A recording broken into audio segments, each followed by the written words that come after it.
السلام علیکم ورحمۃ اللہ وبرکاتہ۔ اللہ تعالیٰ سے ہم پوچھیں کہ اللہ ہم سے راضی ہے یا ناراض ہے، تو کیا جواب آئے گا؟ وہ یہ کہ اگر ذکر کرنے کی توفیق مل جاتی ہے، اللہ کو یاد کرنے کی توفیق مل جاتی ہے، سمجھ لو کہ اللہ خوش ہے۔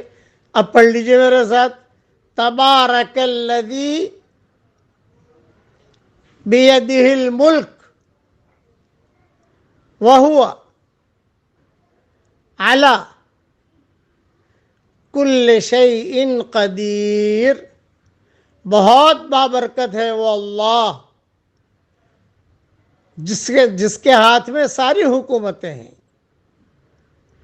اور وہ ہر چیز پر قادر ہے۔ بس پڑھ لیجئے، پڑھوا لیجئے، آگے بھی دیجئے۔ جتنے لوگ پڑھیں گے انشاءاللہ آپ کو بھی نیکیاں ملے گی، مجھے بھی نیکیاں ملے گی، اور فرشتے میرے لیے بھی دعا کریں گے اور آپ کے لیے بھی دعا کریں گے۔ اللہ تعالی ہم سب سے راضی ہو جائے، آمین۔ وآخر دعوانا ان الحمد للہ رب العالمین۔